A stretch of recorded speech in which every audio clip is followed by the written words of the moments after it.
Em Lucas capítulo 8, nós temos uma ordem de Jesus.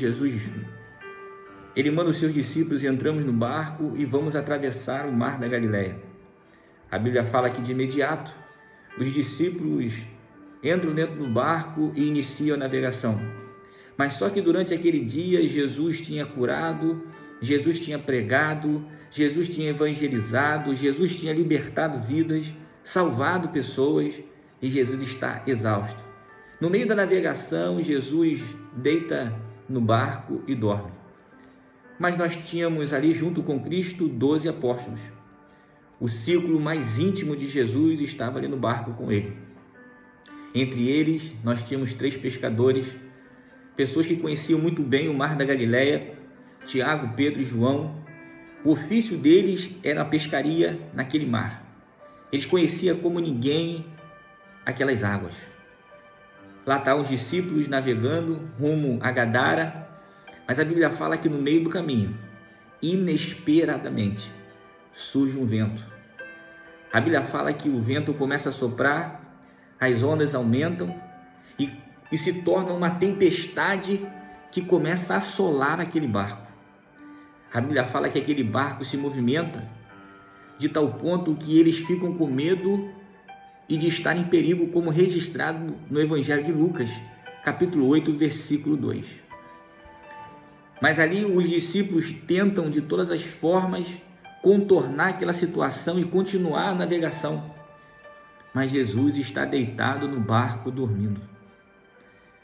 O que nós podemos aprender com isso? Primeira coisa, os discípulos amados estavam debaixo de uma ordem de Jesus. Os discípulos tinham uma ordem de Jesus de atravessar de Cafarnaum para Gadara, para uma obra que Deus tinha para realizar. Mas no meio do caminho uma tempestade veio. No meio do caminho algo inesperado aconteceu. Por mais que eles fossem exímios pescadores, conhecedores, a tempestade mexeu nas estruturas dele.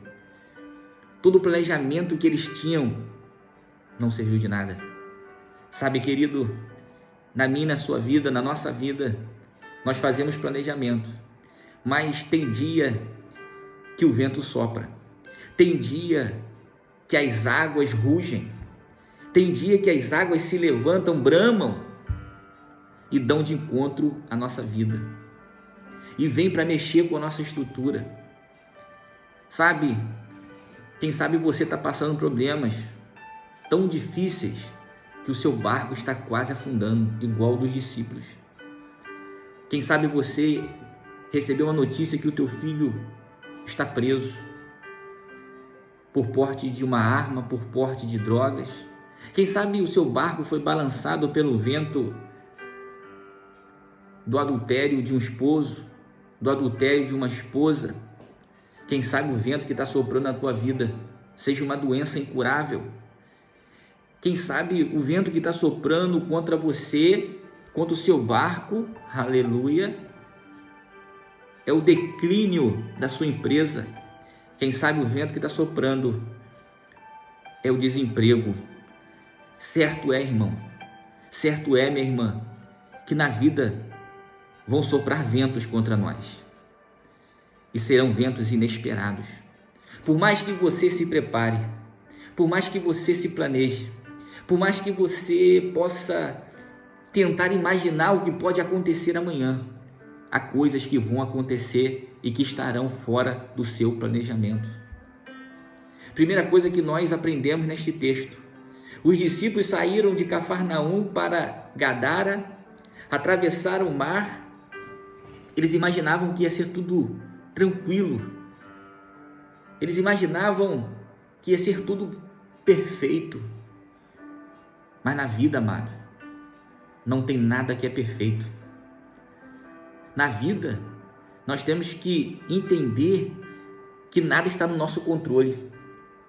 Parecia que o barco estava no controle de Tiago, João e Pedro, os exímios pescadores, mas só foi soprar o vento, só foi as ondas se levantarem para provar para eles que eles não estavam no controle de nada. Sabe por que Deus permite, querido, meu amigo, minha irmã, os ventos soprarem é só para provar para você que você não está no controle de nada. Ei, você nunca esteve no controle, eu nunca vou estar no controle, porque o controle está nas mãos de Deus. A primeira coisa que nós aprendemos nesse texto é que a nossa vida não está no nosso controle. E nós não devemos ter o controle da nossa vida. Nós devemos deixar a nossa vida no controle de Deus. Nós devemos colocar nossas vidas nas mãos do Senhor para que Ele possa controlar a nossa vida. O que nós entendemos nesse texto, aleluia, é que coisas inesperadas, não planejadas irão acontecer. Segundo ponto, os discípulos estavam com Jesus. Os discípulos estavam no centro da vontade de Deus. Os discípulos estavam fazendo a vontade do Senhor. Os discípulos não estavam no pecado, irmão. Os discípulos não estavam indo para longe da vontade de Deus, não. Os discípulos estavam seguindo a direção de Deus. Os discípulos estavam no centro da vontade de Deus. Então eu te pergunto, por que a tempestade veio?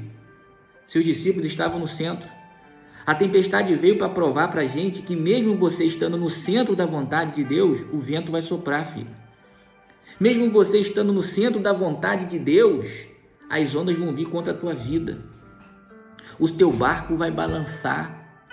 As situações vão mexer com as suas estruturas.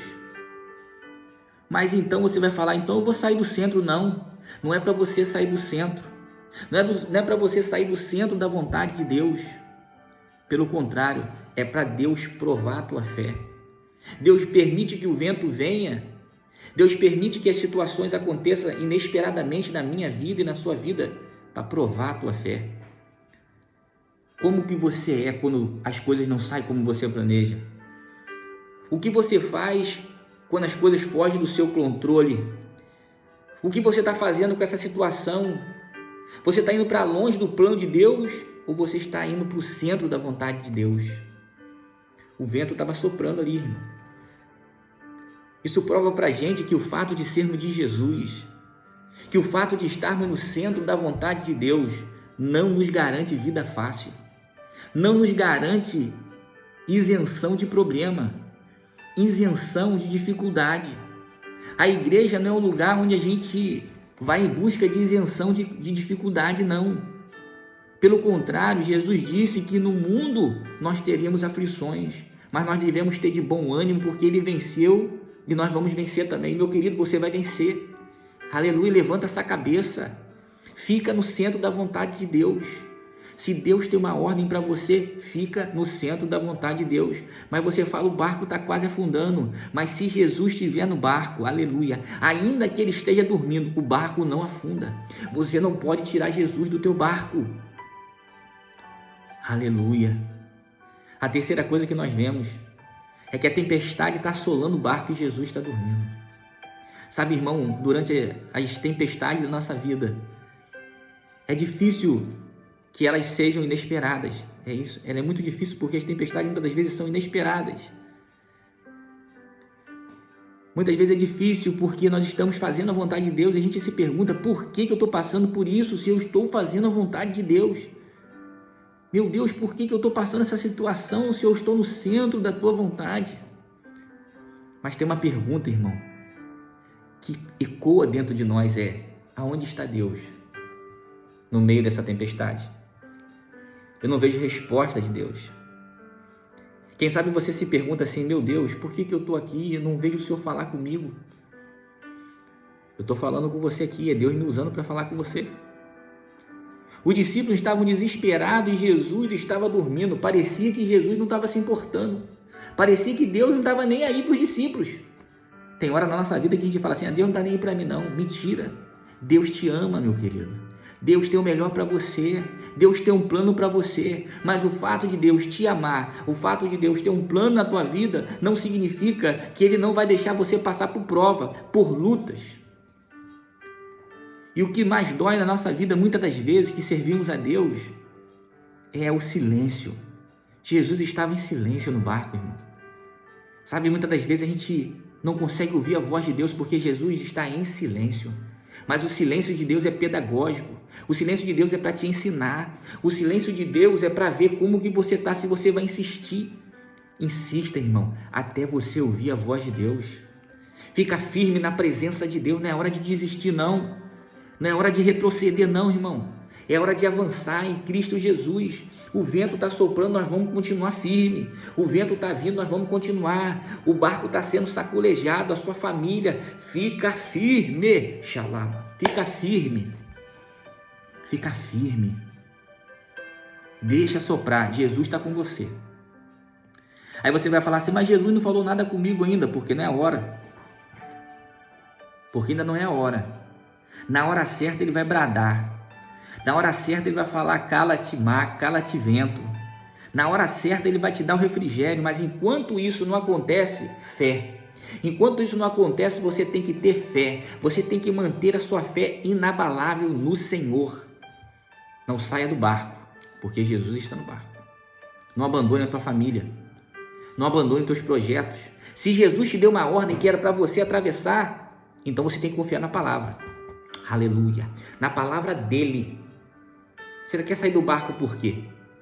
Quer abandonar por quê? Quer pular na água por quê? Se Jesus te mandou ir, a vitória é certa. Amém? Que Deus abençoe tua vida. Vamos com Cristo, ainda que o barco balance, a vitória é certa.